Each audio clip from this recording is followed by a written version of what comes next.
नमस्कार दोस्तों, मेरे YouTube चैनल पर आपका स्वागत है। आज की कहानी है गांव में रह रहे सास ससुर के साथ बहू ने ऐसा क्या किया कि उनके होश उड़ गए। घुर्र से रोहन की मोटरसाइकिल आगे दौड़ गई। द्वार पर खड़ी आरती को उसने पलटकर भी नहीं देखा। आरती को रोहन की इस बेरुखी से बड़ा दुख हुआ। रोहन उसी दिन से तो नाराज है जिस दिन से माँ का पत्र गाँव से आया है। माँ और बाबूजी अभी भी पत्र ही लिखते हैं। उनकी यही आदत है। फ़ोन पर बहुत कम बात करना पसंद करते हैं और उनके पत्र इतने भावुक होते हैं कि कोई भी पढ़े भावुक हुए बिना नहीं रहेगा। रोहन तो बेटा ही है उनका, वह क्यों भावुक ना हो। पिताजी का बिगड़ता स्वास्थ्य, घर में कमाने वाला कोई न होना, बेटे के भेजे पैसों से पिता के स्वाभिमान को चोट लगती है, अतः पैसे न भेजने का आग्रह, आदि आदि बातें ऐसी थी कि रोहन क्या खुद आरती भी सोच में पड़ गई कि उनके लिए पैसे भेजने के अलावा और क्या करें। और पत्र में यह बात लिखकर तो माँ ने हद कर दी कि बेटा तू गांव में ही रहता तो कितना अच्छा होता, इसलिए मैंने तेरे लिए इधर ही की एक प्यारी सी लड़की देखी थी, तू उसके साथ शादी करता तो बहुत सुखी रहता। उसी पत्र को पढ़ने के बाद रोहन खिंचे खिंचे से हैं। पत्र आने के बाद उन्होंने आरती से लंबा चौड़ा डिस्कशन किया था, मगर उस दिन के बाद से एकदम चुप चुप हैं। आरती को लगता है कि रोहन अपने माँ बाप की परेशानी का कारण उसे ही समझते हैं। अब क्योंकि माँ बाप की पसंद की हुई लड़की को ठुकरा कर रोहन ने आरती को स्वयं अपने लिए पसंद किया और उससे शादी की है, तो रोहन के मन में बरसों बाद अपने माँ बाप के लिए एकाएक प्यार उमड़ आया है। अब वह समझ रहे हैं कि आरती के कारण ही वे अपने माँ बाप से दूर, यहाँ सैकड़ों मील दूर महानगर में रह रहे हैं। इसलिए रोहन समझते हैं कि वह अपनी व्यस्त दिनचर्या के चलते जीवन की असली खुशियों से वंचित हैं। गांव, दोस्त, रिश्तेदार और पिछले जीवन का वह मौज मजा सब छूट गया। आरती ने एक गहरी सांस ली। यह क्या बात हुई, रात दिन तो वह भी मरती खटती है, सर्विस करती है और घर के सारे काम करती है। किसके लिए? रोहन के लिए ही ना, या उन बच्चों के लिए जो रोहन के भी तो हैं ना। हाँ, गांव व माँ बाप की बात अपनी जगह ठीक है, पर वह इसमें क्या करे। अब इस दौर में गांव में ही कैसे बसा जा सकता है। दोनों की नौकरियां यहाँ है, बच्चों की पढ़ाई, घर बार सब तो यहाँ है, और रोहन है कि फिर भी उसे ही माँ बाप से दूर कर देने का दोषी समझते हैं। उफ। अगले दिन ही सुबह रोहन भुनभुनाता ऑफिस चला गया तो आरती क्षुब्ध हो उठी। उसने अपनी माँ को फ़ोन लगाया। कुशल क्षेम के बाद आरती ने माँ के सामने अपनी समस्या रख दी। उधर से उसकी मम्मी बोली, देख आरती, तूने जिद करके रोहन से शादी की थी। मैंने मना किया था न कि गांव का भावुक लड़का है, किसी भी दिन आफत खड़ी कर देगा तो तू कुछ नहीं कर पाएगी। मैंने यह तुझसे कहा था न। ओ मम्मी, अब ये ताने देना छोड़ो और मुझे यह बताओ कि मैं कैसे रोहन को कंट्रोल करूं। मैं उन्हें दुखी नहीं देख सकती, आरती झुझला कर बोली। मम्मी गंभीर होकर बोली, ऐसे फ़ोन पर क्या बताऊं, कुछ दिन ठहर, मैं तुम्हारे यहाँ आ जाती हूँ। रोहन को समझाऊंगी कि अब वह बच्चा नहीं है, या बच्चों के बारे में सोचने की उम्र है, माँ के आंचल में घुसने की नहीं। क्या मम्मी? आरती ने टोका। ऐसे समझाओगी तुम? वह माँ के बारे में बहुत सीरियस है, ऐसे तो और उखड़ जाएंगे। और फिर गांव में माँ बाबूजी की प्रॉब्लम भी तो जेन्युइन है, उनके प्रति भी हम कैसे आंखें मूंद सकते हैं। आय हाय, मम्मी ने उधर से मचलते हुए कहा।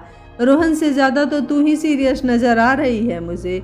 फिर मुझसे क्या पूछती है? जा, चली जा, गांव में सब कुछ छोड़ छाड़ दे, कर जाकर सास ससुर की सेवा, मेवा मिलेगी तुझे। अच्छा छोड़ो मम्मी, तुम तो ऐसी ही बातें करोगी। पापा घर पर हो तो उनसे बात कराओ। हाँ, अभी तो हैं। उसकी मम्मी हंसी, मगर वे तुझे घर गृहस्थी के झंझटों में क्या सलाह देंगे। फिर उन्हें आवाज़ देकर बोली, अजी सुनते हो, ज़रा इधर को आ जाओ। लो, आरती फ़ोन पर है, आपसे बात करना चाहती है। आरती फ़ोन हाथ में थामे अपने पापा के बोलने की प्रतीक्षा कर रही थी। उधर खुसुर फुसुर चल रही थी। उसकी मम्मी शायद उसके बारे में ही पापा को कुछ समझा रही थी। कुछ क्षणों बाद पापा की आवाज़ आई, हेलो आरती बेटा, कैसी है तू? ऐसे तो ठीक ही हूँ पापा, पर कुछ घरेलू प्रॉब्लम है। हाँ, तुम्हारी मम्मी ने मुझे कुछ हिंट दिया तो है। तो बताइए ना पापा, मैं क्या करूं? आरती का गला रूंध गया।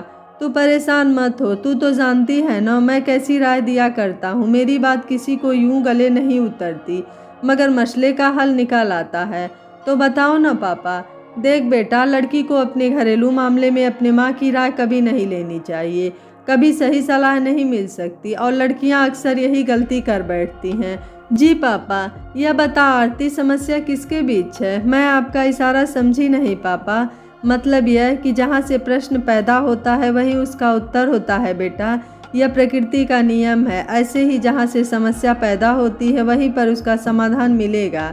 जी पापा, समस्या यदि तुम्हारे या तुम्हारी मम्मी के बीच हो तो अपनी मम्मी से बात करना। फिलहाल समस्या तुम्हारे और तुम्हारी सास के बीच कहीं है तो उन्हीं से बात करो। साथ में रोहन की भावना का भी ख्याल रहे। वह नहीं समझेंगी पापा, आरती ने थके से स्वर में कहा। ऐसे निराश होकर हथियार नहीं डालते बेटा, पहले गहराई से मेरी बात पर चिंतन करना। वे तुम्हारी और रोहन दोनों की माँ है ना, बोलो है कि नहीं? हाँ पापा जी। तो प्रॉब्लम क्या है आरती? तुम मम्मी पापा की अच्छी बेटी रही हो, क्या तुम वैसे ही अपने सास ससुर की अच्छी बेटी नहीं बन सकती? आरती कुछ न कह सकी, उसकी आंखें भर आई थी। वह चुपचाप पापा की बात सुनती रही। वे कह रहे थे बेटी बनकर उनसे बात करो, चाहे उन्हें पत्र लिखो, फ़ोन पर डिटेल में बात कर सको तो वही करो, अन्यथा सीधे गांव जाकर उनसे बात करो। उनकी समस्या को साथ रखते हुए उन्हें अपनी और अपनी घर गृहस्थी की समस्या बताओ और फिर उन्हीं पर निर्णय छोड़ दो। अपना निर्णय उन पर थोपो मत, फिर देखना सबकी समस्या का एक साथ कोई न कोई समाधान अवश्य निकल आएगा। जी पापा। हाँ, एक बात और ध्यान रखना, इस मसले पर अब दोबारा कभी अपनी मम्मी से बात मत करना, ठीक है ना बेटा? Yes papa. शाबाश बेटा, परमात्मा सब ठीक कर देंगे। ठीक है, अब फ़ोन रखता हूँ। पापा ने फ़ोन रख दिया। आरती की कर्तव्य विमूढ़ सी बैठी रह गई। कई दिन हो गए, रोहन अभी तक आरती से नाराज़ था। कारण यही है कि वह बच्चों के साथ माँ पापा से मिलने गांव जाना चाहता है और आरती ने बच्चों के मंथली टेस्ट के कारण अभी गांव जाने में असमर्थता प्रकट की। अब वह अकेला ही गांव जाने के लिए तैयार था, मगर ऑफिस में ज़रूरी काम चल रहा था और अभी उसे छुट्टी नहीं मिल रही थी। आरती चिंता मग्न है, रात दिन सोच रही है कि गांव में रह रहे माँ बाबूजी के अकेले रहने की समस्या वही हल हो सके और रोहन व आरती को तुरंत गांव भी न जाना पड़े। मुश्किल यह थी कि माँ बाबूजी गांव का घर छोड़कर यहाँ रह जाने को भी तैयार नहीं हैं। आरती लगातार इस मसले के हल के लिए विचार कर रही है। सुबह जब उसने रोहन को नाश्ता दिया तब भी वह बात करने के मूड में नहीं था, मगर आरती ने बात शुरू की। रोहन, मैं सोचती हूँ कि माँ बाबूजी गांव छोड़कर हमारे यहाँ साथ रहने आए तो कितना अच्छा हो, मैं उन्हें मनाऊंगी। रोहन आरती का मुँह देखता रह गया, फिर वह नाश्ता करने में लग गया। तुम मनाओगी? देखो रोहन, हम कहीं ना कहीं अपने बुजुर्गों की भावनाओं को नज़रअंदाज करते हैं और उन्हें निराश कर देते हैं, इसलिए शायद वे अपने बहू बेटों की बातों को हल्के में लेने लगते हैं और अपनी जिद पर अड़िग हो जाते हैं। तुम कहना क्या चाहती हो? रोहन ने रूखे स्वर में पूछा। दरअसल होता यह है कि दो पीढ़ियों के अंतर के कारण दोनों तरफ विचारों का एक अंतर बना ही रहता है, दोनों ओर का विश्वास भी इसलिए हिला रहता है। बुजुर्ग जो बात दिल से भावुक होकर कहते हैं, हम उसका जवाब दिमाग से देते हैं और भाव शून्य होकर देते हैं, और जब कभी वे कोई बात हल्के मूड में और यूं ही दिमाग से कह देते हैं, उसे हम दिल से लगाकर और बुरा मानकर बैठ जाते हैं, या हम गुस्सा मानकर और पैर पटक कर चल देते हैं। आश्चर्य से रोहन के होठों पर मुस्कुराहट आ गई थी। आज तो तुम बड़ी समझदारी की बात कर रही हो। रोहन, तुम क्या सोचते हो कि अकेले तुम ही उनके अपने हो? मेरे वे कुछ नहीं लगते, मैं भी उनकी बहू हूँ, यानी मैं भी उनकी बेटी ही हूँ। बस तुम्हें नहीं लगता कि मैं भी कभी उनकी चिंता कर सकती हूँ? तो बस हो गया फैसला। रोहन बोला, एक ही विकल्प है, अब हम सब जाकर गांव में रहेंगे। बिल्कुल रहेंगे, मगर अभी इतने उतावले मत बनो। आरती खुश होती हुई बोली, मैं पहले माँ बाबूजी से बात करूँगी, फिर वे जो कहेंगे हम वही करेंगे। वे यदि हमें गांव में रहने को कहेंगे तो अब हम गांव में ही जाकर रह लेंगे। तो ठीक है, मुझे क्या एतराज़ है। रोहन खुश हो गया, मगर मेरी बात मानो तो गांव जाने के लिए अभी से पैकिंग करना शुरू कर दो। हाँ ठीक है, बस तुम अपना मूड ठीक रखो और मुझे कुछ दिन का समय दो। ठीक है, मैं चलता हूँ। नाश्ता खत्म करके रोहन उठ गया। मेरा ऑफिस जाने का समय हो गया है। ऐसे ही 1 महीना गुजर गया। आरती फ़ोन पर गांव में रोज़ या तीसरे दिन कभी माँ जी से कभी बाबूजी से बातें कर रही थी। दोनों बच्चों की भी दादा दादी जी से फ़ोन पर ही खूब घुट रही थी। रोहन की भी बातें होती थी, पर मामला बाबूजी पर अटका हुआ था। वे कुछ जवाब ही नहीं दे रहे थे। रोहन उस दिन ऑफिस में ही था। लंच टाइम खत्म हुआ, अभी आधा घंटा बीता होगा कि रोहन का मोबाइल बज उठा। उसने उठाकर देखा तो कोई अपरिचित सा नंबर था। किसी ने घरेलू फ़ोन से या पीसीओ से मिलाया था। रोहन ने उठकर बात की। हेलो, अरे रोनू कैसा है? यह तो उसके बाबूजी की आवाज़ थी। रोहन चौंक गया। उसे तो आशा ही न थी कि यह फ़ोन बाबूजी का हो सकता है, क्योंकि यह अपने गांव वाले फ़ोन का तो नंबर नहीं था। वह खुशी से खिल उठा। बाबूजी नमस्ते, मैं अच्छा हूँ, आप कैसे हैं? माँ कैसी हैं? हाँ मैं भी ठीक हूँ, तेरी माँ भी ठीक है। आज शहर में एक काम से आया था, सोचा कि पीसीओ से ही तुझे फ़ोन कर लूँ। हाँ जी ठीक किया बाबूजी, और सुनाइए वहाँ के हाल। अरे अब फ़ोन पे क्या सुनाऊँ भाई, कल को हम आ रहे हैं, सारी बातें वहीं बैठ कर होगी। बहुत अच्छा सोच रहे हैं बाबूजी, आ जाइए, बड़े दिन हो गए आपको देखे हुए। रोहन गदगद हो गया। बाबूजी कह रहे थे यहाँ गांव में अपनी ज़मीन को मैंने बटाई पर दे दी है, दुकान धनपाल को सौंप दी है। अभी तक दुकान चलाने में वही मेरी मदद कर रहा था, वह ठीक से देख लेगा, घर का भी इंतजाम कर दिया है। अच्छा बाबूजी, अच्छा किया। रोहन के स्वर में खुशी छलकी जा रही थी। बेटा, बहू से बहुत सारी बातें हुई है, तुम हमारे लिए बच्चों का भविष्य खराब मत करो। गांव में तुम्हारे लिए क्या रखा है? तेरी माँ और मैं अब से तुम्हारे साथ वहीं आकर रहेंगे। मगर बाबूजी, माँ ने तो खत में लिखा था कि अरे तू छोड़ अपनी माँ की बात, वो तो बावली है, जाने खत में तुझे क्या लिख दिया और तू परेशान हो गया। पर चलो जो हुआ ठीक हुआ, लेकिन एक बात भरोसे से कह सकता हूँ बेटा। क्या बाबूजी? तेरी बहू आरती बहुत अच्छी लड़की है, तूने बहुत अच्छी लड़की ढूंढी है बेटा। ऐसी लड़कियाँ आज ढूंढे से भी कहाँ मिलती हैं। बेटा तू बड़ा खुशनसीब है। जी बाबूजी। रोहन का मस्तक गर्व से ऊंचा उठ गया। सब आपका आशीर्वाद है बाबूजी। बाबूजी ने अपनी बात जारी रखी, मगर रोहन तो जैसे कहीं खो गया। उसे अब बाबूजी की आवाज़ नहीं आ रही थी, उसके कान तो अपने मन से निकली बात सुनने में मग्न थे। उसकी आंखों के आगे अब केवल आरती का चेहरा था। बाबूजी ने अपनी बात कहकर फ़ोन भी रख दिया था, मगर वह मोबाइल कान से लगाए बैठा देर तक शून्य में ही घूरता रहा। बस एक ही वाक्य उसके कानों में गूंज रहे थे, कल हम आ रहे हैं। काफ़ी देर बाद वह अपनी सुध बुध में लौटा तो उसे आरती पर बहुत प्यार आया। किसी तरह उसने अपना ध्यान अपने काम की ओर खींचा, मगर वह दिन जैसे रोहन के लिए ठहर गया था, जैसे समय आगे सरकता ही नहीं था, और वह था कि बस उड़कर घर पहुंच जाना चाहता था। वह बहुत व्याकुल था आरती को यह बताने के लिए कि कल माँ बाबूजी आ रहे हैं। वह यह जानने के लिए भी उतावला था कि आरती ने क्या क्या बात कहकर उन्हें फ्लैट कर दिया था कि वे चुटकियों में मान गए थे। यूँ तो शादी के बाद माँ बाबूजी से मिलने वे लोग गांव जाते ही रहते हैं, मगर आरती से मिलकर वे इतने खुश न होते थे। इसके विपरीत आज तो बाबूजी बड़े ही आश्वस्त लग रहे थे। जैसे तैसे शाम हुई। ऑफिस टाइम पूरा होते ही वह घर की ओर भागा।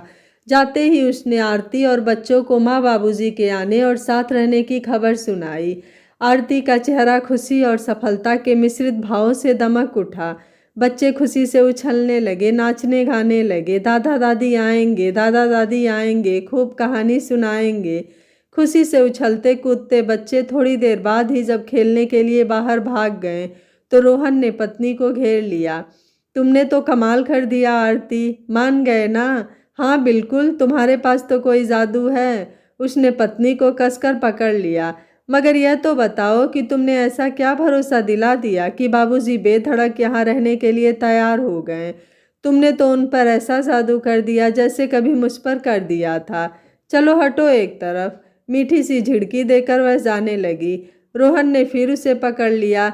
आरती बताओ ना प्लीज आरती। तो सुनो, वह बोली, मैंने कहा था बाबूजी मैं गांव में आकर ही रहने को तैयार हूँ, मगर आप भी खूब अच्छी तरह सोचकर मेरी एक बात का जवाब दीजिए।